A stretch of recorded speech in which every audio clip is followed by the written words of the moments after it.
5% of all workers in the United States are undocumented, this according to the Pew Research data.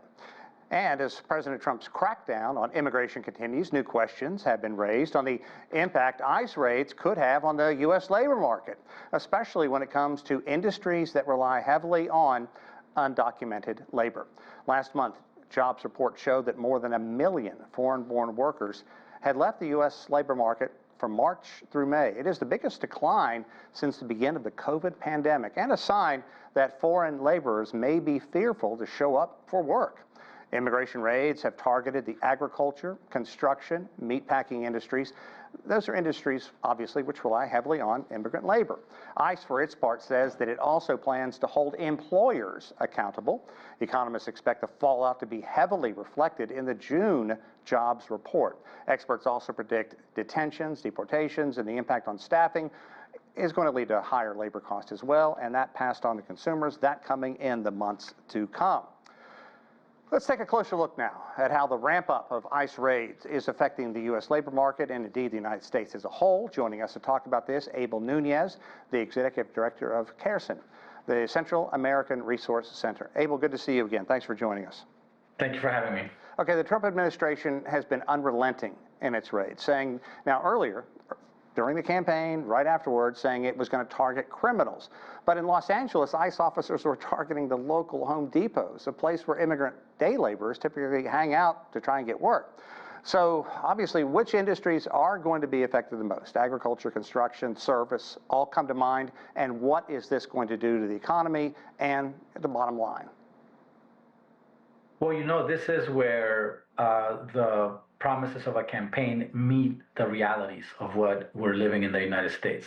And that is that we need immigrant labor for our economy to function. Now, we're hyper-concentrated in the industries that you mentioned, but the reality is that the long term of this country, because of our current birth rate, we are going to be more dependent on immigrant labor. And so to the extent that we can fix our immigration laws to address this, that will make it so that the United States continues to be a world leader. Unfortunately, because of the way that the administration has been implementing its policies and its immigration policies, it's just creating havoc.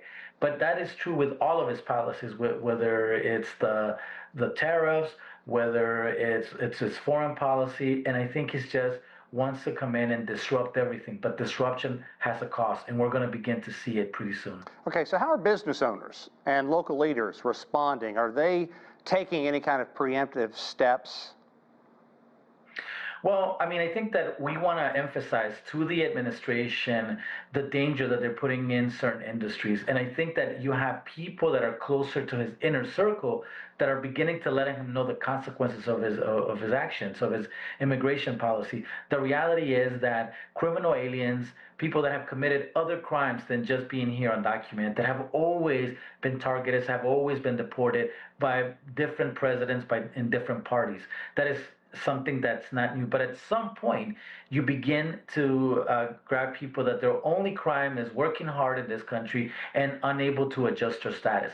You're seeing that with the cancellation of temporary protective status, DACA, and other temporary statuses that will make all these people undocumented. Yeah. So again, it is up to President Trump to realize that this is damaging this country instead of making it strong. And so if you want a strong America, you have to work with advocates. You have to figure out with Congress how to change the policies to make sure that it functions for this country and not just, you know, try to meet your campaign slogans so that your base is happy. Yeah. Okay, so Abel, Trump has hinted at leniency for farmers and hospitality workers. How is that being interpreted by employers and ICE agents? Well, I think that it sends a breath of oxygen to those industries because they think they might be able to have more deeper discussions with the administration.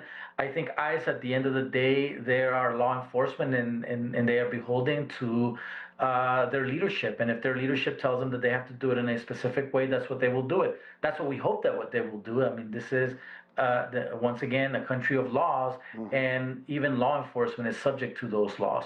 So I would encourage those industries to really advocate to the administration, to White House staff, to make sure that Trump gets the message that if he continues in this path, the only thing that he's going to accomplish is to make our country weaker, to increase our unemployment, and put our economy in danger. What is the impact on U.S.-born men in the labor market? Are they filling these roles, or is the disruption wider? Because statistics say, no, it's not happening. U.S. males are not filling a job by undocumented. And it's also important to point out that some states are working to weaken child labor laws to allow teenagers to pick up the slack. Is that a wise move? Well, I mean, they're trying to address the fact that the president wants to deport immigrants. The reality is that immigrants fill jobs that are not being filled by American workers because it's complementary. Immigrants fill jobs that allow Americans to take other jobs. Now, there's a great discussion about our farming out jobs to other countries, right. but the jobs that exist here work both for immigrants and native-born. But if you deport enough immigrants, you will not have native-born people filling those jobs. They will go unfilled. Businesses will have to close down, and our economy will get worse. It's not a zero-sum game where if you take it from one end, something else fills it up. It doesn't happen that way. It's the same way in the in sort of the fossil fuel industry. If you close down a coal plant and you open up solar panels, it's not that you can transfer those employees to that other job. You have to retool, retrain. This is something that the U.S. is not investing in. Manufacturing jobs are not coming back, not in the numbers that we needed. And most manufacturing jobs are no longer what we think about them about 100 years ago. They are very modern places where you need people with degrees to even work in those places. So again, immigration can serve as a function to fill the gaps that this country has in its labor market to make sure that it functions efficiently, and then we all are better for it. But if we mess with one component of that of that structure, then we affect everything else in our economy. Okay, Abel Nunez, can't thank you enough for your insight. We appreciate it. Thank you for having me.